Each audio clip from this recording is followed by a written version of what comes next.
What's going on, world? It's your boy Kuya P. It's the NRW Nerds Rule the World.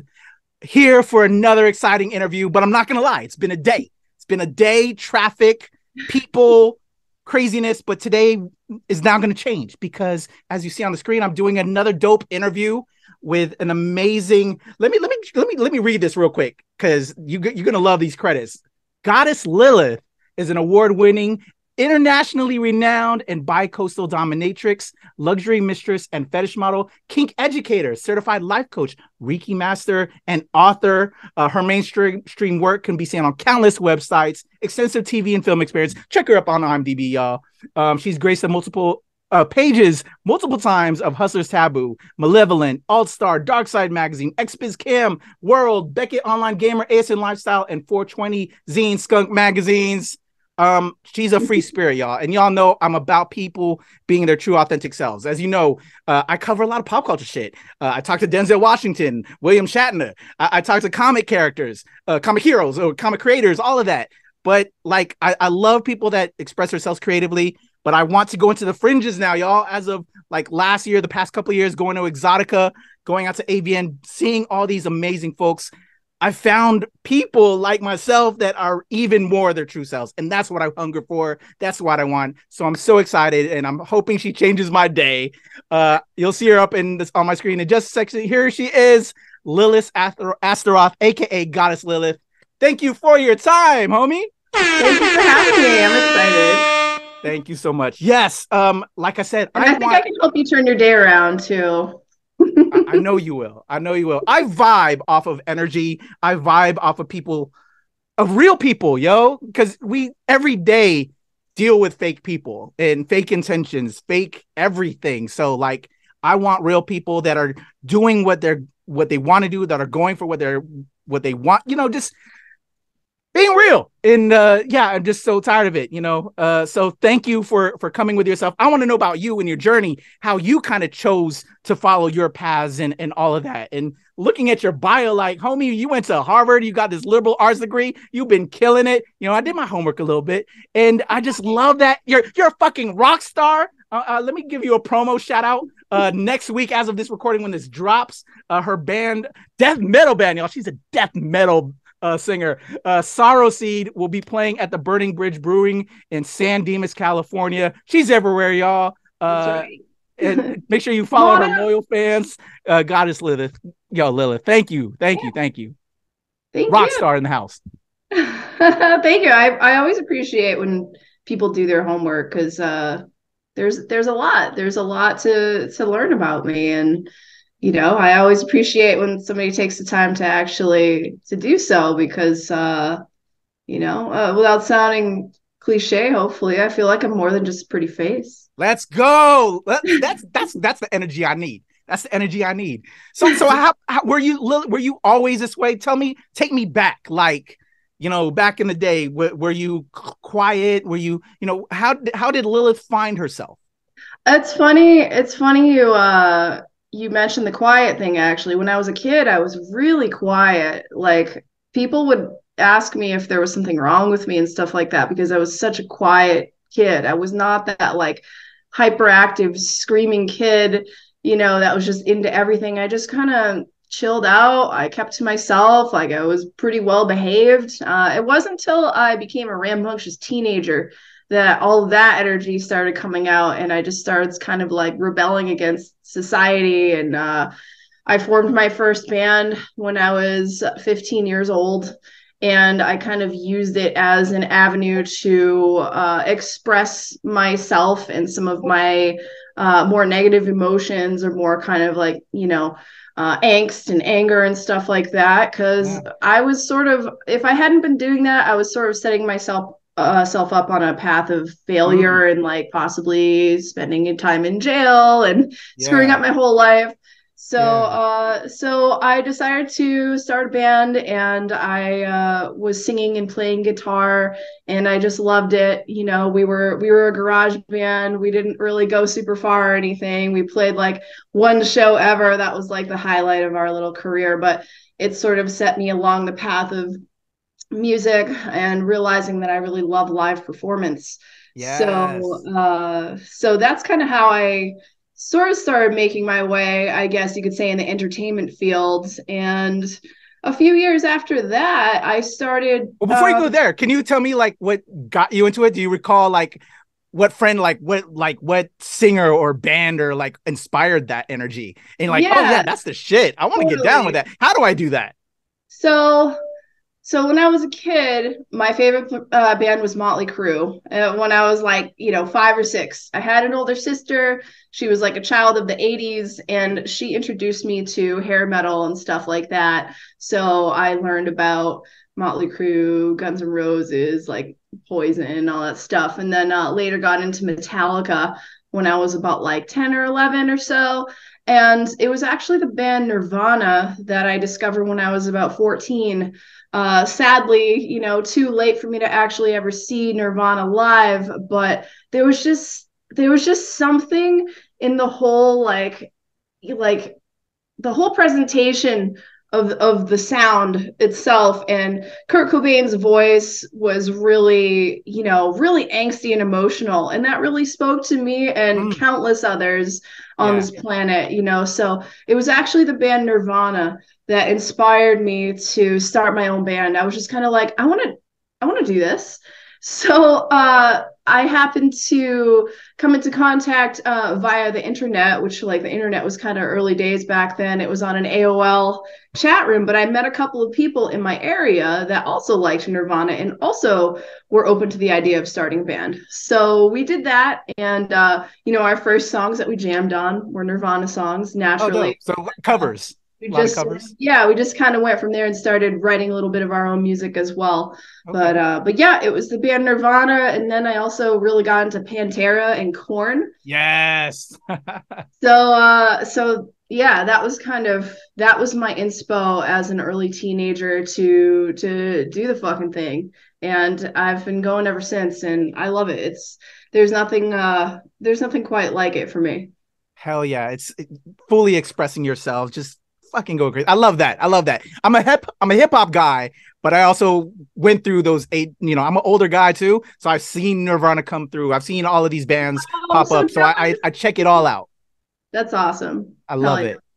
So you start writing your own music. What was that like, doing that? And do you even recall some of those older songs, or how was that? Or do you cringe when you think about it? A little bit, like, when you're like 15, 16 years old, you're writing pretty cringy, like, lyrics. So they were pretty bad. I try not to look back too far or think of that. We did record a demo. It was very rough, I will say that. But as time sort of progressed, I sort of matured a little bit with my lyrical content, and started trying to write a little bit more, I guess, poetically, you could say, rather than just sort of being like, fuck you, die. Although there is still a healthy amount of that in some of my music, like Yeah. especially some of the new stuff that I've written lately is still has that same message in there. So Ain't nothing I wrong with mean, that. You just I feel think that. That's just it's death metal, so it's appropriate for the genre, right? I love it. So as you were saying, I'm sorry to have cut you off, but so you formed this band when you're young. Let's go, we graduate high school, let's take it into, furthering your do you further music? What direction do you follow, or do you do a little bit of everything? Because you have a lot of credits to your resume. Yeah, so I did kind of explore musically a little bit. At some point in time, maybe about like 10 years in, when I was like sort of in my mid 20s or so, I was like, I've been doing like rock and metal for a long time, and I feel like I've sort of mastered this genre. Like, I kind of want to branch out and do something else. So I started taking classical singing lessons. So that really surprised a lot of people. And they were like, I can't believe you're, learning how to sing opera and stuff like that. And for me, I was just like, I really enjoyed the challenge. I'm Mm. always up for a challenge. Like, I like to challenge myself. I like to challenge the people around me. I like to challenge the people listening to me. So, I believe that you should always keep growing and learning no matter how old you get. and, you know, just keep bettering yourself and keep challenging yourself. So I did classical singing for a couple of years. I studied really like, you know, I was very studious with it. Ultimately, I decided not to continue to pursue that path professionally, because the thing about classical singing in this day and age is, one, it's not super marketable for like live shows, not anywhere near as marketable as rock and metal or almost any other genre like country, stuff like that too. So it wasn't really super viable for me in terms of performance, but also people who are really, really into classical music and singing, they're very, very critical. So like if you want to have like a classic, like a real operatic voice, there are just certain tones, little subtle things that take years and years and years and years, decades, lifetimes to master. And it's, if you are a legit opera singer, you have to devote your life entirely to it. You have to change your diet. You have to like have a whole regime built around, you know, you're an athlete, basically. All singers, all professional singers are kind of like athletes, but operatic singers have the absolute highest bar. And I was like, this is great and all, but like I'm doing way too much other shit to fully devote my life to becoming an opera singer. So you know, I kind of dialed that back, and I was like, I was really glad for the experience and the direction it brought me in, though, because that allowed me to add some more melodic overtones to my music. So currently I do like a mix of both. I do more like kind of like pretty melodic singing, and then I do like the gutturals and the growling and stuff. I love that. You gotta love that, just from the soul, this like vibes. Yes, I love that. Okay, so we're rocking out. We got our band. How do we start exploring other things? I would assume, because you know, again, I'm really into music. Former dancer, former stripper. Oh, hell yeah! Yes. I've explored all assets of myself, right? So how did kink and dom, you know, how did all of that kind of play into it? You know, I'm sure it comes from being in those worlds where all of us, you know, find each other, right? Yeah, for sure. So it kind of just, I didn't really necessarily go out looking for it. I've always been like a goth alternative looking person. So it kind of started with me going out to the goth clubs around New England and just sort of finding myself attracted to certain types of people, I guess you could say. Like I've always had my sort of assertive go-getter personality, and in the BDSM world that sort of translates into being dominant. So I always noticed that even in my personal life, I kind of attracted or got along better with the kind of like not necessarily submissive people like men and women, but just kind of easygoing types that were okay with me calling the shots, having my own way. They were willing to be adventurous and explore with me. They were willing to just be like, sort of like, oh yeah, you have this idea, like, sure, go for it. And oh, yeah, like you want to do this weird shit? Okay, cool. Like as long as it's like safe and I'm not going to get permanently hurt from it. So like I always just sort of vibed in that direction anyway. When I was first sort of exploring the lifestyle, I tried bottoming, I tried switching, and I fucking hated it. I hated everything about it. I was like, I tried being in bondage. I was like, get me the fuck out of this shit. It's so uncomfortable. I can't stand it. I hate it. And also just like, I do not like the feeling of being degraded or humiliated in any fashion. I would much rather be on the other side. That is just a place that I've always been more comfortable. Yeah. So I learned really early on that there is nothing submissive about me. So I love that. You know who you are, you know what you want, and you establish that, and then you just get down with that. And those vibes lead, you know, it all goes together. We figure ourselves within that. That's dope. So you're killing that. You have your band. Again, we took it back to the beginning of how, you know, you just found that yourself. Has it been hard?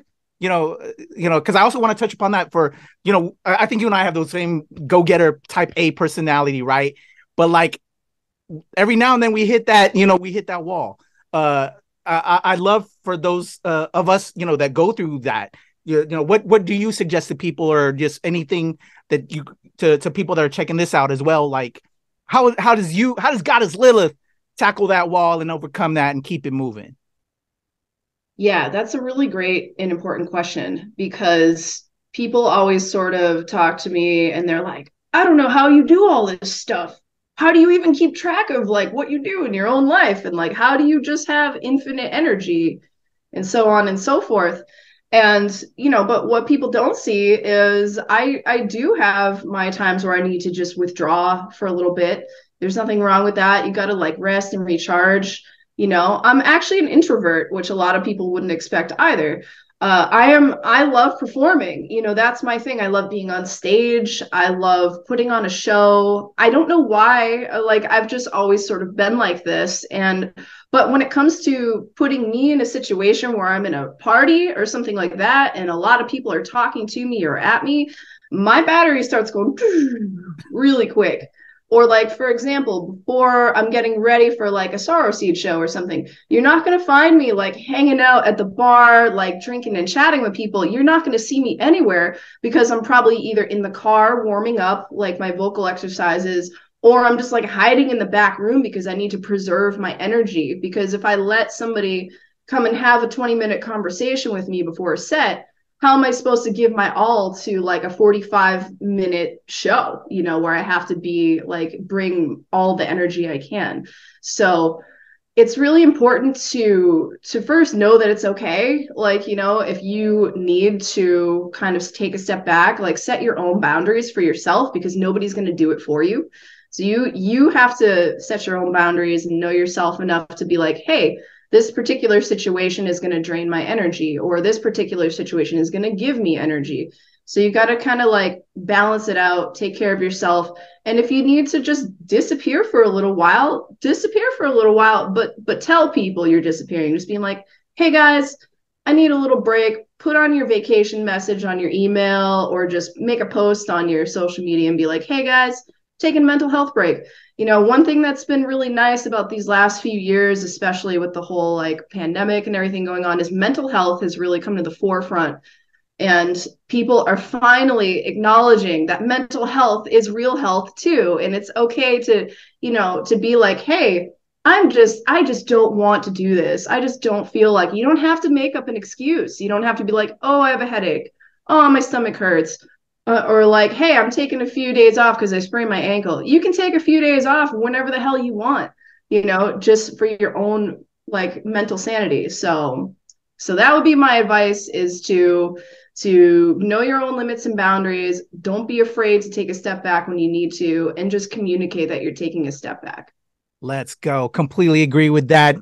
Everybody, take time for yourself. I love it. Thank you, Lilith. I think we all need those reminders, because I know I need to remind myself, because we go so hard, right? With everything we're doing. You're a multi-hyphenate. So let me continue on some of those multi-hyphenates right now of what you're doing. You dabble in acting as well. I see, you know, you're on IMDb like myself with you know, you working on different projects, some B movie stuff. I'm sure you're like Final Girl in some horror movies or whatever. Oh yeah. You love acting? Talk to me about acting. Yeah. So that was another thing. I just sort of, acting is a performance, right? Yes. So it's being on a stage, being involved in any sort of film work is, I almost want to say at times it's almost even more fun for me than being on stage in front of a live audience, because I get to bring a character to life, something that I might not be able to portray in my day to day.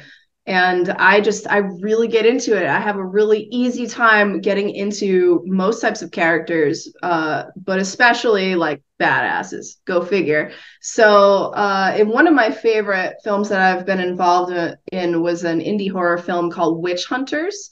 And I believe it still is on Amazon Prime if anybody wants to check it out. This was a film that I did back when I was living in Boston full time. And when I saw the role, I just knew that it was kind of perfect for me. It was like, the premise of the movie is you know, it's this coven of witch vampire type, you know, super occult entities, and so, you know, they needed the leader, the ringleader. And I just got super into it. And the movie was like, had this sort of like kind of dark plot line all around. Like, it wasn't just about like capturing, defeating the evil witches and stuff like that. Like the two main characters in the story had this really weird, like kind of relationship. It was a brother and sister that like, they were like these vigilantes, but then there were a couple like sort of like borderline inappropriate moments in between the two of them. So they had this like really weird relationship. And then they're surrounding all of this too. This all takes place in this little town where the sheriff is like super homophobic, but then there's a scene of him like getting a blowjob from somebody else. It's just, like some other guy in the film. And it was just a weird, dark and grisly kind of film. And it was one of the most fun roles I've played to date. Hell yeah. I love that. I love that. Well, yo, this Goddess Lilith, you're amazing.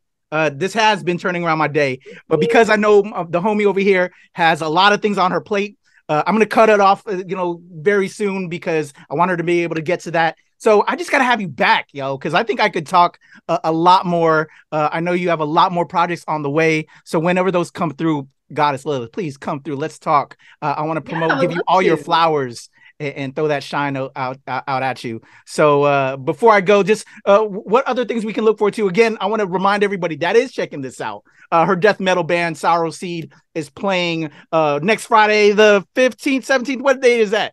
The 17th. Mm-hmm. There you go. Check her out at the Burning Bridge Brewing in San Dimas, California. Make sure you check her out on social media, out on her loyalfans.com/goddess. I'll have all her links in the description below, y'all, so you can check her out. Homie, Goddess Sorrowseed is going on tour this spring in March. We're hitting a whole bunch of dates in the Northeast. So if y'all are interested in checking that out, just hit up our Facebook or our Twitter. Just search for Sorrowseed and it'll come right up. There we go. Check her out. Again, I'll have all the links there as you come through. I hope you come through DC area. Too. We're also on Spotify. Hey, let's go. Make sure you go check out that music. Bang your head. Have some fun. Release that tension. We all need that in our lives. But, if you come through DC with that tour, I'd love to see you. But anything you have coming through and going on, Lilith. We're going to be in New York. Okay. Kind of like, Not too far. Not too far. Same area-ish. Possibly might add a Baltimore show. Hey, that's not too far at all either. So definitely I could come check you out. Everybody, check out the homie Lilith Astaroth. One more time, beyond just Sorrowseed, how can people follow you? Again, I'm going to have the links in the description below, but if people are driving right now listening to this interview, Lilith, how can they follow you? So the best place to find me, all of my kink work is at allmylinks.com/Goddess Lilith. For my more musical stuff, regular kind of stuff, you can just look for Sorrowseed, or you can find me on Twitch under Lilith Astaroth. I do stream there twice a week. In fact, I've got a stream later on tonight there. I stream on Mondays and Thursdays as of this moment. So come hang out on Twitch. And you can also find me on Twitter at GoddessLilith66. And if you are interested in hiring me for any sorts of things, you can go to goddesslilith.com and there's a full list of all my credentials there. There we go. Again, y'all, she's a multi-hyphenate. She does everything. But back to real quick, the gaming. What are you gaming right now on Twitch? So right now I have just discovered a classic EverQuest server from like 2002. And I used to play this game like a decade or two ago when I was actually, what year is it? 2020. Yeah, it was like, it was like closer to 2 decades now. I remember it. Yeah. And so one of my friends I used to play with back in the day hit me up recently and was like, hey, I'm playing on this like classic EverQuest server. It's got like, I don't know, it's got maybe 1,000 people on it or something. You want to check it out? And I was like, okay, sure. And so I installed it and I'm having an amazing fucking time. And everybody's been so nice in the server. Like I've just been picking up new like Twitch followers and subscribers because of like playing on this server. And it's been a really fun time. So if y'all are into some nostalgic EverQuest MMO, come on over. There you go. I love that. Lilith Astaroth, thank you so much for your time. Y'all, Goddess Lilith is, as you just heard, she's nerd official. So nerds rule the world, as y'all know. NRW, nerds rule the world. It's your boy Kuya P, Lilith Astaroth. Till next time, guys. Love y'all.